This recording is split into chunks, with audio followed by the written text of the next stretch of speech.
नमस्ते दोस्तों, मैं हूँ आपकी होस्ट और दोस्त डॉक्टर मानसी और मैं आज आपके लिए एक अद्भुत विलक्षण पर्सनालिटी की लाइफ जर्नी लेके आई हूँ आपके अपने YouTube चैनल माय मंच पे।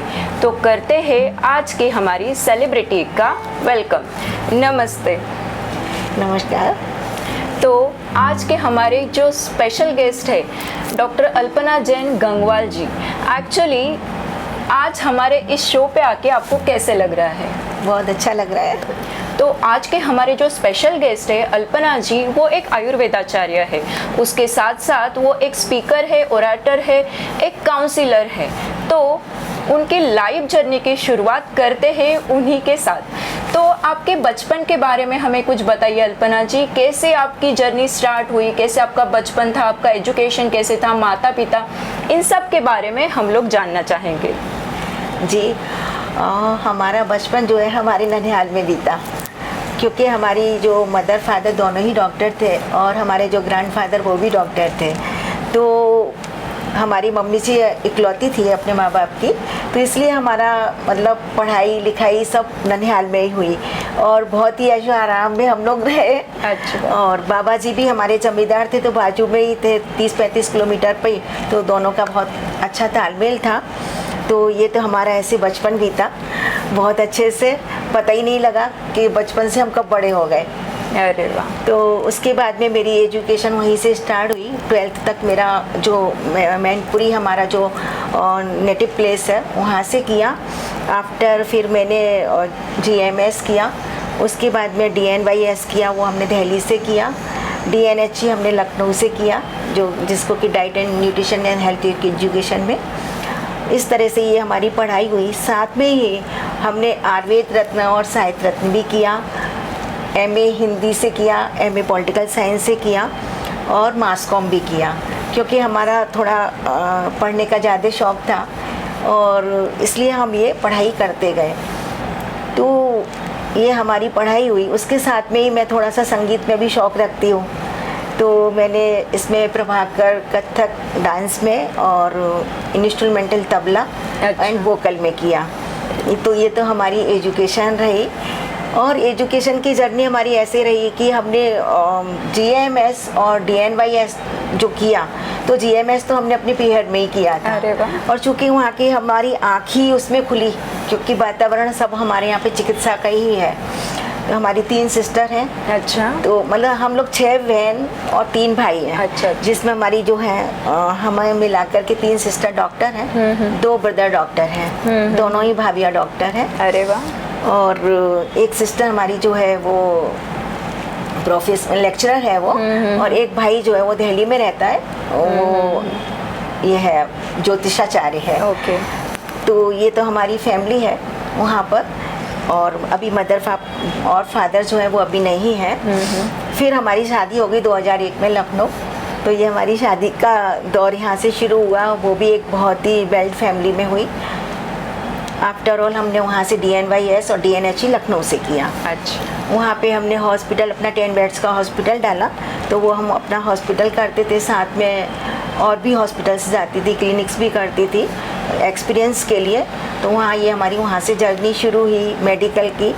और चूँकि मुझे बहुत अच्छा लगता है तो मैंने कैंप वगैरह आदि बहुत भी वहाँ पे ऐसे किए। तो ये हमारी एजुकेशन रही और ये हमारा बचपन रहा। अरे वाह। तो आप एक मल्टी टैलेंटेड पर्सनालिटी हो और बहुत अच्छे से आपकी पढ़ाई भी हुई, वेल एजुकेटेड फैमिली है आपकी, सो बहुत अच्छा। तो मेरा आपके लिए अगला क्वेश्चन ये होगा कि पढ़ाई के बाद आपकी करियर की शुरुआत कैसे हुई? हमारे कैरियर की शुरुआत तो हमारे ननिहाल में ही शुरू हो गई थी, क्योंकि हमारी नाना जी और हमारी जो मम्मी जी थे वो कहा करते थे कि अगर आपको एक अच्छा डॉक्टर बनना है, क्योंकि मेरा पहले तो था नहीं डॉक्टरी करने का, लॉ डिपार्टमेंट में जाने का था, बट चूँकि वो था तो मैं अगर अच्छा डॉक्टर बनना है तो आप पढ़ के आते हैं। तो हमारे यहाँ नीचे क्या हमारा खुद का हॉस्पिटल है, तो वो बोलते थे कि आके नीचे बैठो और अभी से समझो कि मतलब आप कैसे बारीकियों को देखो। तो ये चीज़ें हमारे नाना जी ने शुरू से ही और मम्मी जी ने सिखाना शुरू किया, यानी नाड़ी कैसे देखना है, क्या करना है। तो कैरियर की शुरुआत तो मतलब शुरू में तो ये हुआ, लेकिन कैरियर आगे कैसे बना वो मैं आपको बताती हूँ। तो वहाँ तो हमारी ये हुआ और मैं हमारा कंप्लीट होने के बाद में मैंने अपने ही हॉस्पिटल में प्रैक्टिस शुरू कर दी थी। आफ्टर ऑल एक और क्लिनिक था, वहाँ भी जाना शुरू किया था क्योंकि वो एलोपैथी से थे, तो मैं चाहती थी कि उसकी भी मुझे थोड़ी सी नॉलेज हो। आफ्टर ऑल फिर मेरी शादी हो गई। आने के बाद में मैंने लखनऊ में इच्छा जाहिर की कि मैं क्लिनिक खोलना चाहती हूँ, पर वो संभव नहीं था। बोले नहीं, अभी अभी नया है तो बाद में करेंगे। तो फिर मैंने 2005 में खुद से एक डाला छोटा सा क्लिनिक घर में। तो वो केवल हमने इसलिए डाला, सेवा भाव से डाला था। तो हमने उसको डालने के बाद में वहाँ से मैंने शुरुआत की, क्योंकि मुझे लगता था कि जो हमारी फैक्ट्री लगभग 50 से 100 लेबर काम करती थी, तो जिनकी फैमिली को बहुत प्रॉब्लम आती थी कहीं ना कहीं। एक बच्चा बहुत सीरियस था और उसको एडमिट किया हॉस्पिटल में, हमारे ही गार्ड था उसका, तो वो डबल निमोनिया था उसको, तो वो नहीं हो पाया क्योर और उसकी डेथ हो गई। आफ्टर ऑल जब वो सेकेंड बच्चे को भी ऐसे ही प्रॉब्लम आया, जनवरी का महीना था, तो फिर वो आए और बोले कि नहीं भाभी जी, हमें तो ट्रीटमेंट कैसे भी करो, आप ही करो। तो वो हमारे लिए एक मतलब बहुत ही ऐसा था कि नहीं, तब तक मैंने ऐसा सोचा ही नहीं था कुछ कि मुझे कुछ करना है। जब ऐसी स्थिति आई, वो फिर उसने एकदम ऐसे छोड़ दिया दरवाजे पे बच्चे को, बोले आप करना चाहें ट्रीटमेंट करें, नहीं करना चाहें तो जैसे पहला बच्चा गया वैसे मेरा दूसरा बच्चा। तो वो चीज़ मुझे बहुत ऐसा लगा, तो मैंने उसका ट्रीटमेंट शुरू किया। तो वो ट्रीटमेंट मेरे पास जो मेडिसिन थी या जो घर की चीज़ें थी उसी से शुरू किया। तो वो बच्चा क्योर हो गया। अरे वाह। क्योर हो गया तो वो एकदम गांव में, पास में एक गांव था, तो वहाँ लहर फैल गई। तो सेकंड बच्चा भी ऐसे किसी के बच्चे को प्रॉब्लम आया, उसको निमोनिया था, वो भी क्योंकि सर्दी का सीजन था, जनवरी का मंथ था और वहाँ बहुत कड़क सर्दी पड़ती है, वो भी लेके आए। तो शुरू हुआ, फिर वहीं से जर्नी शुरू हुई, मेडिसिन लाना करना, फिर फ्री ऑफ कॉस्ट मेरे को तो सबको मेडिसिन देखती थी। तो लगभग 35 से 40 पेशेंट पर डे रहते थे। अरे वाह। तो फिर ये सोच के हम लोगों ने एक निःशुल्क क्लिनिक स्टार्ट कर दिया। फिर वो चलता रहा। फिर एक सजेशन मिला हमको, नहीं आप थोड़ा सा 5 रुपए करके रखो, मिसयूज ना होने पाए, तो 5 रुपए का एक बना करके शुरू किया। आफ्टर ऑल फिर उसके बाद में मैंने मतलब सोचा कि नहीं अब हमें कुछ करना है।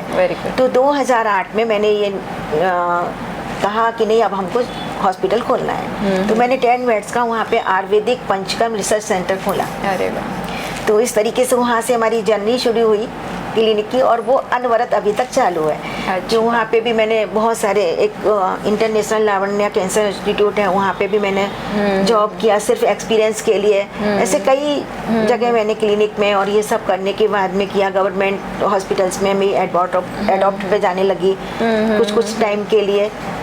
तो वहाँ से अभी तक अनवरत चालू है। वहाँ से जर्नी हमारी यहाँ मालेगांव तक आ गई। अच्छा। और तो अभी फिर ये मालेगांव कैसे शुरुआत हुई, यहाँ पे कैसे आए आप एकदम लखनऊ से? बराबर तो है। ये हमारे प्रेक्षक है, उनको जानना होगा। एक्चुअली में ये होता है कि ना, जो किस्मत में लिखा होता है वो होके रहता है। तो हमारी 2001 में मैरिज हुई थी लखनऊ। तो कुछ समय के बाद ही, क्योंकि बहुत वेल फैमिली थी, हमारे हस्बैंड भी बहुत ही MBA थे और अच्छा एजुकेशन सब कुछ था, तो अच्छा चल रहा था। इत्तेफाक था कि 2003 में उनका एक रोड एक्सीडेंट में उनका ऑन स्पॉट डेथ हो गया। तो मैं बहुत थोड़ा डिस्टर्ब भी थी। लेकिन ये जो हमने अभी आपको बच्चे वाली कहानी बताई, वो 2003 के बाद की है, 4 की। 2004 की कहानी है ये। तो मैं बहुत डिस्टर्ब थी, मैं किसी का ट्रीटमेंट भी नहीं करना चाह रही थी। तो मेरे फादर इन लॉ ने एक बार बोला कि सिर्फ तुम अपने लिए जीना चाहती हो क्या? तो दुनिया में देखो कि तुमसे बड़े मतलब कितना लोगों पे दुख है, अगर तुम सबकी सेवा करोगी और इस बच्चे को भी देखोगी, उसको जीवन दान दोगी, तो कितना अच्छा रहेगा। तो एक उनका ऐसा जो था, वो मेरे को कुछ शब्द ऐसे थे जो मुझे चुभ गए। तो मैंने कहा नहीं, करना चाहिए।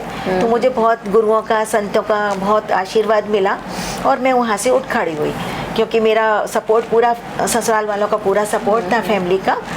तो ये हमने वहाँ से किया, ये जर्नी स्टार्ट हो गई थी। फिर जब 2003 में उनका एक्सीडेंट हुआ, तो फिर मैंने कभी सोचा नहीं था कि मैं मैरिज करूंगी, क्योंकि उसका एक रीज़न ये था कि इतना प्यार वहाँ से मिल रहा था, बेटी की तरह वो हमको रख रहे थे। तो हमको ऐसा लग रहा था कि दुनिया में सब कुछ यही नहीं होता है, और जो हमें ये अवसर मिला है कि लोगों की समाज सेवा करने का, धार्मिक सेवा करने का, लोगों को संस्कार डालने का, ये मेरे एक दिमाग में बैठा हुआ था। क्योंकि मेरे घर में बचपन से ही मैंने जैन धार्मिक संस्कारों को एडॉप्ट किया है, और एक तरीके से देखा जाए तो मुझे विरासत में मिले हैं। तो मैं बाहर जाती थी संगोष्ठियाँ वगैरह में। तो ये करते करते ऐसा हुआ कि मेरा 17 साल का जीवन वहीं बीता हॉस्पिटल ही। फिर हम लोग साल में हम लोगों का ऐसा एडजस्टमेंट था फैमिली का कि भाई नहीं, 4 महीने हम लोग बाहर घूमेंगे और 4 महीने क्लिनिक करेंगे, मतलब साल का पूरा मिला करके, यानी मंथ में 10 दिन गए ऐसे करके, और 4 महीने ऐसा करेंगे। तो हम लोग बहुत बाहर जाते थे सत्संग के लिए, ऐसे सब कुछ। तो आते आते देवलाली नासिक में है, बहुत ही क्यूट, बहुत ही अच्छी जगह है वहाँ। और हमारे यहाँ क्या होता है कि गर्मी बहुत पड़ती है, अप्रैल से लेकर जुलाई तक बहुत गर्म रहता है, भयंकर गर्म जिसको बोलेंगे, और सर्दी भी इतनी पड़ती है कि बस बोल नहीं सकते। तो यहाँ का क्लाइमेट बहुत अच्छा लगा। तो पापा जी बोले लॉज में रहने से तो अच्छा है कि हम यहाँ पे एक बंगला ले लेते हैं ताकि फैमिली के लोग भी आके रह सकें। तो इस तरीके से हमने 2014 में पापा जी ने यहाँ लिया, और वहाँ हम लोग आते थे महीने 2 महीने में ऐसे करके। हमारी सिस्टर एक है, उसकी शादी अहमदनगर में हुई है। वो आज उसकी शादी को 35 ईयर्स हो गए। तो ये जो मालेगांव वाले वो उनके रिलेटिव्स उधर, तो ऐसे कुछ बात घूमी कि करके वो दीदी हमारे पीछे पड़ गई कि नहीं ऐसा करना चाहिए तुमको, ऐसा बहुत लंबी लाइफ है ये। फिर भी मैं यकीन नहीं कर रही थी। फिर उन्होंने पापा जी को बोला, फिर पापा जी ने 1-2 बार देखा, आए उन्होंने, फिर भी मैंने मना किया, नहीं हमारी बात भी हुई फैमिली। फिर लास्ट में जो हमारे फादर इन लॉ के बर्थ थे वो ये थे कि भाई हमारा तुमसे ये वायदा है कि मरने दम तक तो हमारा कोई रिश्ता छूटने वाला नहीं। हमारे देवर भाई देवरानी, मतलब सभी का ऐसा था, सारी फैमिली का। बट शादी तुम कर लो, अपने लिए नहीं पर मेरे लिए कर लो, क्योंकि मुझे एक खोया हुआ बेटा भी मिल जाएगा और तुम भी एडजस्ट हो जाओगी, मुझे अच्छा लगेगा। और उनकी जो 2 बेटियां हैं, तो बोले कि आजकल बेटियों को, छोटी छोटी बेटियां, उनको माँ का प्यार नहीं मिलता तो कितना दुख होता है। तो हमारे भी, मैं भी घर में बड़ा हूँ, मेरे फादर बहुत पहले एक्सपायर हो गए थे, तो मैं उस चीज़ को समझ सकता हूँ। और तुम इतना हम्बल हो तो फिर तुम उनको इतना प्यार दोगे, उनको बच्चों को एक माँ का प्यार दोगी, तो वो बच्चे क्या सोचेंगे। तो इन ऑल होना था, तो शादी यहाँ हो गई। ये हमारी शादी जो है 2019 में हुई। तो आते आते यहाँ कोरोना का समय था, वाकई फादर इन लॉ हमारे डायबिटिक थे, तो उनको पूरा हमें अपनी मेडिकली सेवाएं देनी पड़ी। ये मेरा सौभाग्य भी था, क्योंकि बहुत सारी चीज़ें हमने उसमें हमें एक्सपीरियंस मिला जो हम और पेशेंट के साथ मतलब उनको देख सकते हो, उस निगाह से देख सकते हो और उनका ट्रीटमेंट कर सकते हैं। तो और यहाँ पे भी हमें पूरा सपोर्ट मिला। तो यहाँ पे हमने अपना क्लिनिक स्टार्ट किया एंड हॉस्पिटल में जाना शुरू किया। तो जो संबंध, जो फैमिली आपने वहाँ पे जोड़ के रखी थी, उसी तरह से आपने यहाँ भी आके फैमिली एक जोड़ के रखी है, बच्चों को माँ का प्यार दे रहे हो। तो बहुत अच्छी एक नई सोच वाली आपकी लाइफ जर्नी है। ये सुन के हमें और हमारे प्रेक्षकों को भी बहुत अच्छा लगेगा। सो अल्पना जी, आपकी ये जो लाइफ जर्नी है वो बहुत इंटरेस्टिंग है। आप एक आयुर्वेदाचार्य का रोल तो बहुत अच्छे से निभा रहे हो, लेकिन हमने ऐसे भी सुना है that you are socially very active. आप धार्मिक कार्यों में भी बढ़ चढ़ के हिस्सा लेते हो, तो उसी बारे में हमारे प्रेक्षक भी जानना चाहेंगे। जी, एक्चुअली में क्या होता है कि मैं ऐसा मानती हूँ कि मनुष्य के लिए अच्छा जीवन व्यतीत करने के लिए उसके लिए बहुत ज़रूरी है कि वो सामाजिक क्षेत्र में भी हो, धार्मिक क्षेत्र में भी हो, और जहाँ ज़रूरत पड़ती है वो राजनीतिक क्षेत्र में भी हो, और आर्थिक क्षेत्र का भी ज्ञान। Yes yes. तो क्योंकि ये चारों जो है ये मेरुदंड है, ऐसा मैं मानती हूँ जीवन के लिए। तो मैं सामाजिक कार्य करती हूँ वो मैं अपनी खुशी के लिए करती हूँ, क्योंकि देखिए क्या होता है कि जब हम खुश रहते हैं तो दुनिया खुश रहती है। तो सामाजिक क्षेत्र में जो मुझे कार्य करना अच्छा लगता है, या मैंने लखनऊ से जो किया है, तो मैं सामाजिक कार्यों में मैं एक तो क्या है कि वृद्धाश्रम को बहुत महत्व देती हूँ, तो उनके लिए मैं कार्य करती हूँ, उनके स्वास्थ्य पे कार्य करती हूँ, उनको कैसे खुश रहना है उस पर कार्य करती हूँ। तो कैंप लगा करके काम करती हूँ, वृद्धाश्रम में जा करके काम करती हूँ, उनके साथ खुशियाँ बांटती हूँ। तो मतलब म्यूजिक एंजॉय करती हूँ उनके साथ, वो लोग भी डांस वगैरह करते हैं तो वो लोग भी खुश रहते हैं, क्योंकि बहुत सारी बीमारियाँ जो हैं वो उनकी ना खुश होने से होती है। टेंशन, डिप्रेशन, ये सब उसी से आते हैं। तो मैं ये मानती हूँ कि 80% व्यक्ति जो है वो अपना जो दैनिक चर्या है उसकी वजह से खुश रहता है, और 20% वो बीमारियों की वजह से परेशान होता है। तो ये हम सामाजिक कार्यों में हम जगह जगह कैंप लगाते हैं, मेडिकल कैंप लगाते हैं, कैंसर अवेयरनेस कैंप लगाते हैं, वृक्षारोपण कैंप लगाते हैं, क्योंकि मेरा मानना है कि अगर हम, जैसे कि आज इतना प्रदूषण है और बहुत सारी आपदाएं आ रही हैं, तो जितना हम वृक्ष लगाएंगे उतना ही हमारी पृथ्वी भी जागृत रहेगी और सिंचित रहेगी। तो ये वृक्षारोपण का भी कार्य हम करते हैं। ब्लाइंड स्कूल में जाते हैं तो हम ब्लाइंड स्कूल का पूरे बच्चों का मैं ट्रीटमेंट करती हूँ, और मैंने 3 बच्चे अडॉप्ट भी किए हैं। ऐसा हर कोई कर सकता है, क्योंकि उनको पंचकर्म की आवश्यकता है, तो मैं उनको पंचकर्म और ये देती हूँ। जो हमारा महिला दिवस मनाया जाता है, तो महिला दिवस पे मैंने एक महिला को अडॉप्ट किया हुआ है यहाँ पर, और तो उसको संधिवात की प्रॉब्लम थी, तो अभी वो बहुत क्योर है, 3-3 घंटे बैठती है, आराम से चलती है, उसकी एज 70 ईयर्स है। तो बहुत वो खुश है, तो मैं भी बहुत खुश हूँ, क्योंकि उसको ट्रीटमेंट मिला और वो अच्छी तरीके से कार्य कर पा रही है। ये हमारा सामाजिक कार्य में ये सारे समावेश रहते हैं। धूम्रपान निषेध का है, शराब नहीं पीना है, तो कैसे ये सब चीज़ें अवेयरनेस उनके लिए करना, फैमिली को अवेयरनेस करना, उसके लिए काउंसलिंग करना, ये सब हमारा सामाजिक खेल है। धार्मिक क्षेत्र में हम अब भी बच्चों की पाठशाला लेते हैं हमारे गांव में, शाम को 7:30 बजे से 8:15 बजे तक रहती है, जिसमें हम उनको संस्कार देते हैं, आपको किस तरीके से माँ बाप से बात करना, आप कोई एजुकेशन कर रहे हो, आप इंग्लिश मीडियम पढ़ रहे हो, वो सब चीज़ें आपकी लौकिक शिक्षा है, लेकिन आपको अपने माता पिता के साथ कैसे पेश आना है, आपका दैनिक चर्या सुबह से कैसी होनी चाहिए, ये हम उनको संस्कार देते हैं। हमारी संस्कृति, हिंदू संस्कृति क्या है, हमारी जैन संस्कृति क्या है, हमारी जो भारतीय संस्कृति है वो क्या है, तो उनसे हम उनको विज्ञ कराते हैं और उनको बताते हैं कि आप ये करें। तो हमको ये भी, मैं निःशुल्क करती हूँ सारे कार्य अपनी खुशी के लिए,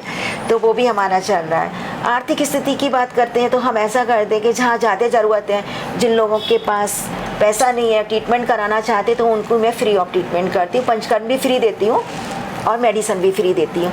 और दूसरों लोगों को भी हम प्रेरणा देते हैं कि आप लोग भी ऐसा करें, साथ में तो यही जाना है, पैसा तो साथ में जाना नहीं है, बराबर। तो ये हम इस तरीके से आर्थिक क्षेत्र में उनको, किसी को ज़रूरत है, सिलाई मशीन है, ये है, जो भी चीज़ों की आवश्यकता होती है पूरी कोशिश करते हैं। पहले तो मैं पर्सनली कोशिश करती हूँ उनको करने की, फिर किसी की इच्छा है तो उनका भी स्वागत है। राजनीतिक क्षेत्र की अगर हम बात करते हैं तो अभी जैसे कि और राजनीतिक क्षेत्र में बहुत सारी लेडीज आ रही हैं, हम भी हैं। अभी यहाँ डॉक्टर फॉर्म से मुझे लिया गया है उसमें, अच्छी बात है। तो मैं जिला अध्यक्ष हूँ उसमें। तो मैं सिर्फ इसलिए जिला अध्यक्ष महिला पद पे बनी कि भाई हमारी महिलाओं की जो प्रॉब्लम है, तो कोई तो ऐसा हो जो उनकी आवाज़ बाहर तक पहुँचे। तो इस तरीके से हम उनका ये सब दायित्व संभालते हैं, कोशिश करते हैं। कार्य चल रहे हैं। बाहर लेक्चर्स देने के लिए जाते हैं, संगोष्ठियों में धार्मिक लेक्चर्स हैं, सामाजिक लेक्चर्स हैं, जहाँ जिसको ज़रूरत पड़ती है सब मुझे बुलाते हैं। ये मेरा अनवरत 12th क्लास से चल रहा है और अभी कुछ ज़्यादा बढ़ गया है, तो अच्छा लगता है। अच्छी बात है। तो आपके विचार तो उच्च है ही, लेकिन उन विचारों को कार्यों के रूप में ढालना, ये आपसे सीखना चाहिए। बहुत बढ़िया। और आपने एक बात बहुत अच्छे से बोली कि जो बीमारियां है वो फिजिकली जो सामने आती है, उसका जो कारण होता है वो मानसिक बीमारी होती है, मानसिक स्वास्थ्य होता है। तो बहुत अच्छे से आप ये कार्य कर रहे हो, बहुत बढ़िया। तो डॉक्टर अल्पना जी, आपकी ये जर्नी तो बहुत ही इंटरेस्टिंग है, लेकिन ये जो जर्नी है, जो ये आप सोशल एक्टिविटीज़ कर रहे हो, जो धार्मिक कार्य कर रहे हो, अपना खुद का जो आपका क्लिनिक भी है, उस सबको मिला के आपको कौन से अवार्ड्स मिले हैं, आपको किसी ने जो सराहना दी होगी, तो वो सब के बारे में हम जानना चाहेंगे। जी, यूँ तो हमें, क्योंकि बहुत लगभग 20-25 संस्थाओं से जुड़ी हूँ, तो सभी से अवार्ड छोटे छोटे मिलते रहे हैं। और लेखन कार्य भी में भी बहुत, लगभग नहीं तो 30-35 पत्रिकाओं में हमारा आर्टिकल्स वगैरह होते हैं। आकाशवाणी से भी प्रकाशित होती है हमारी वार्ताएं, दूरदर्शन पे भी चैनल पे आती हैं। तो सभी जगह से ये हमारा कार्य मतलब अनवरत चालू है। लेकिन जो अवार्ड की बात करते हैं तो हमें पत्रकारिता के क्षेत्र में जो एक बहुत बड़ा अवार्ड माना जाता है, पंडित नाथूराम प्रेमी पत्रकारिता अवार्ड, वो मुझे मिला है। और चिकित्सा के क्षेत्र में मुझे आयुर्वेद अलंकार अवार्ड मिला मुझे। अरे वाह। और सोशल मीडिया के क्षेत्र में मुझे जो है भी वो हमको दूसरा पत्रकारिता अवार्ड मिला। Very good. और हमारे ये डॉक्टरी और ये कंबाइंड था, क्योंकि हमने जो चिकित्सा के क्षेत्र में हमने बाहर जो अपनी सेवाएं प्रदान की हैं, सामाजिक सेवाएं प्रदान की हैं, पत्रकारिता की भी सेवाएं प्रदान की हैं, उसके साथ में अभी हमको महाराष्ट्र गौरव अवार्ड से सम्मानित किया गया। ये 2024 में ही मिला मुझे, अप्रैल में। कोरोना के क्षेत्र में हमने कार्य किया था, घर से बैठ के सबको मोटिवेट करना, मोबाइल से बात करना, जहाँ तक है उनके पास जाना, ये सब चीज़ें थी। तो उसके लिए मुझे कोरोना गौरव योद्धा अवार्ड मिला। ये हमको इस तरीके से ये अवार्ड प्राप्त हुए हैं। और हमको बेस्ट चिकित्सक का भी अवार्ड मिला, शुद्ध पारक के अवार्ड मिले। इस तरीके से बहुत सारे अवार्ड तो मिले बहुत सारे अवार्ड्स आपको मिले हुए हैं, तो बहुत ही अच्छा लग रहा है आपको ये सुन के। जी जी जी। आपका कार्य अल्पना जी बहुत अच्छे से चल रहा है, लेकिन ये सब करते हुए यानी आप एक सोशल फ्रंट पे हो, एक आपका जो वर्किंग है उस फ्रंट पे भी हो, जो आपका घर है वो भी आप संभाल रहे हो, तो ये सब करते हुए किन किन लोगों का सपोर्ट आपको मिला, ये हमारे प्रेक्षक जानना चाहेंगे। देखिए मानसी जी, ऐसा होता है कि जहाँ चाह वहाँ रहा। अगर आपके मन में ये चीज़ है कि हमें कुछ करना है और अपनी खुशी के लिए करना है और दूसरों के लिए भी करना है, तो आप सब कर सकते हैं। तो इसके लिए मैं बहुत अच्छे से मैनेज करती हूँ। और हमारी जो मदर है, अभी तो नहीं है लेकिन हर पल उनका नाम याद आ ही जाता है, उन्होंने मुझे इतने अच्छे तरीके से, जैसे कहते हैं ना किसी को सांचे में ढालो अच्छे से, तो उन्होंने ऐसा बताया। उन्हें हमेशा उनका एक ही वर्ड था कि 24 घंटे होते हैं दिन में, आपको 25 घंटे नहीं मिलेंगे। आपको 24 घंटे में हर कार्य को करना चाहते हो, आपका शौक भी, तो आप कैसे मैनेज करोगे? अगर ये कला आ गई आपको तो आप सब कर सकते हो। तो वो चीज़ मैं दिमाग में रखती हूँ, वो मेरे लिए की है। और उसके अनुरूप मैं व्यवस्थित शाम को ही कर लेती हूँ, क्योंकि बहुत सारी जूम मीटिंग्स होती हैं, काफ़ी प्रोग्राम्स भी रहते हैं हमारे, तो जूम मीटिंग पे भी रहते हैं, ऑनलाइन ऑफलाइन सब चलते रहते हैं, क्योंकि कविता लिखने का शौक है, वो सब चीज़ें। तो वो मैं शाम को ही मैनेज कर लेती हूँ कि क्या करना है, सुबह की ब्रेकफास्ट में क्या करना, लंच कैसे करना, डिनर का क्या रहेगा, तो सारा मैनेज करके मैंने रखा हुआ है, वो करती हूँ। और कभी छूटता भी, ऐसा नहीं है कि सब मुझे ही करना है। तो मेरे यहाँ पर मेरे फादर इन लॉ तो अब नहीं है, लेकिन उनका भी बहुत सपोर्ट था, मम्मी जी का भी सपोर्ट है, बाकी तो भाइयाँ सब आती ही हैं कार्य करने के लिए। और हमारे हस्बैंड का भी बहुत सपोर्ट है। हमारे हस्बैंड वैसे भी एजुकेटेड हैं, मैकेनिकल इंजीनियर हैं, तो बहुत अच्छे से हमारे हमको मतलब कहना रिस्पेक्ट भी करते हैं और हमारे कार्यों को सम्मान भी देते, खुश भी होते हैं। और वो कहते हैं कि तुमको जो करना है करो। मैं अच्छे से मैनेज करके कार्य करती हूँ, किसी को ऐसा नहीं है कि भाई कोई हर्ट हो रहा है। इस चीज़ का हर लड़की को ध्यान रखना ही चाहिए, तो मैं भी रखती हूँ। तो इस तरीके से हमारा पूरी फैमिली का हमको सपोर्ट मिलता है और मैं कर रही हूँ। बहुत अच्छा विचार यहाँ पे अल्पना जी ने बोला कि फैमिली का सपोर्ट बहुत इम्पोर्टेंट है। अगर एक फीमेल को आगे जाना है, आगे बढ़ना है, तो फैमिली बहुत इम्पोर्टेंट है, उसका सपोर्ट बहुत इम्पोर्टेंट है। और उसी के साथ साथ फैमिली मेम्बर्स ने जो एक फ़ीमेल कर रही है उसका रिस्पेक्ट करना भी बहुत इम्पोर्टेंट है। तो अल्पना जी, बहुत अच्छा लगा ये सुन के। मैं आज बहुत खुश हूँ कि अल्पना जी जैसी मल्टी टैलेंटेड पर्सनालिटी हमारे माय मंच पे आई हुई है। लेकिन आज मैं उनसे यही पूछना चाहूँगी कि जो महिलाएं हैं जो आगे बढ़ना चाहती है, आपके जैसे काम करना चाहती है, उनके लिए अल्पना जी आप क्या संदेश दोगे, क्या मैसेज दोगे? मैंने जो भी अभी ये आपको बताया कि महिलाएं को आगे आना ही चाहिए। देखिए, उनका दायरा केवल किचन तक नहीं रहना चाहिए, कि चौके चूल्हे तक ही सीमित नहीं रहना चाहिए। पहले की महिलाओं का क्या था कि वो कम पढ़ी लिखी हुआ करती थी, जल्दी शादी हो जाया करती थी, तो उनको घर बच्चे संभालने में ही उनका समय जाता था। आज की नारी हर एजुकेटेड है, चाहे वो 12th हो, 10th हो, और आगे की पढ़ाई तो आजकल बहुत कर रहे हैं, तो पुरुषों के साथ कंधा से कंधा मिला के चल रही हैं। लेकिन उनको जो रिस्पेक्ट मिलना चाहिए अभी कम मिल रही है। दूसरा, वो दबी दबी घर में रहती हैं महिलाएं। तो मैं महिलाओं को ये संदेश आपके माय मंच से देना चाहती हूँ कि आप अपने विचारों को अपने तक सीमित मत रखिए। इसके लिए हमारा इनरव्हील क्लब है, हमारा महिला काव्य मंच है, हमारा अंतर्राष्ट्रीय महिला काव्य मंच है, हमारा विद्योत्मा फाउंडेशन है। जिन जिन संस्थाओं से मैं जुड़ी हूँ, आप माय मंच के थ्रू पर्सनली आप कांटेक्ट करें और आप खुद से आगे आएं, क्योंकि हर किसी नारी के अंदर कुछ ना कुछ टैलेंट है, क्योंकि जीवन का भरोसा नहीं है। तो आप अपना जीवन का सदुपयोग दूसरों की सेवा करके, दूसरों का सहयोग करके आप करें, जिससे कि जैसे लोगों को अचार बनाने का है शौक, तो वो बात दूसरों तक पहुँचाएँ। लिखने का शौक है तो वो अपने माध्यम बाहर तक करें।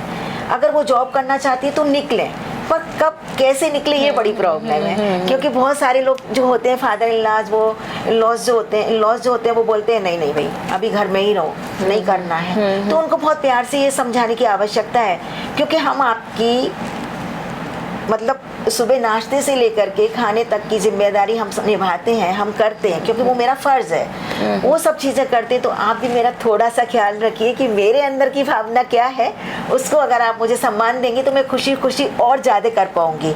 मेरे अंदर बहुत ऊर्जा प्रभावित होगी जिससे हम कार्य कर सकेंगे। तो ये मन को मार के घर में नहीं बैठना चाहिए, परिवार के साथ बहुत अच्छे प्यार से अपनी बात को आगे रख के उनको आगे आना चाहिए। हर क्षेत्र में जिसको जो क्षेत्र प्यारा है उस क्षेत्र में उनको आगे बढ़ना चाहिए। और बढ़ने के लिए मैंने एक कुछ लिखा है आपके माय मंच के लिए कि माय मंच के थ्रू मैं महिलाओं को ये बात प्रेषित करना चाहती हूँ कि नारी को क्या होना चाहिए, मतलब कैसा रहना चाहिए और क्या करना चाहिए। और इस बात को लेकर के मैंने लिखा है कि अब हर घर में केवल संस्कार की झनकार हो, क्योंकि नारी जो है वो घर को स्वर्ग भी बना सकती है और नरक भी बना सकती है, कहने में आता है। तो नारी जो है उसके लिए मैंने ये लिखा हुआ है। और ये नारी में ऐसा नहीं है कि बेटी ही आएगी या बहू आएगी, इसमें बेटी बहू सासू माँ सभी आ जाएंगी। कि अब हर घर में केवल संस्कार की झनकार हो, संस्कारमय जीवन ही बहनों का श्रृंगार हो। जीवन का मतलब सदा जीवन उच्च विचार है, जीवन का मतलब सदा जीवन उच्च विचार, कुछ कर गुजरने के लिए दिल में सदा खुमार हो। अंत में 2 पंक्तियां मैं प्रेषित करती हूँ कि संस्कारों की खेती कर आदर्श फसल उगाना, संस्कारों की खेती कर आदर्श फसल उगाना, तुम्हें मिले जीवन में हर पल खुशियों का खजाना, तुम्हें मिले जीवन में हर पल खुशियों का खजाना। कल्पना जी, आपने बहुत ही सुंदर विचार हमारे प्रेक्षकों को सुनाए, तो इसीलिए मैं आज आप माय मंच पे आए, हमें अपनी इतनी सुंदर लाइफ जर्नी सुनाई जो कि हमारे प्रेक्षकों के लिए भी बहुत प्रेरणादायी होगी। तो इसीलिए मैं आपका माय मंच की तरफ से धन्यवाद करती हूँ। थैंक यू सो मच, और आपकी अगली लाइफ जर्नी के लिए आपको बहुत सारी शुभकामनाएं देती हूँ। थैंक यू, बहुत बहुत धन्यवाद आपका। मुझे भी अच्छा लगा कि आपने मेरी बात अपने माय मंच के थ्रू दूसरों तक पहुंचाने की कोशिश की। Thank you.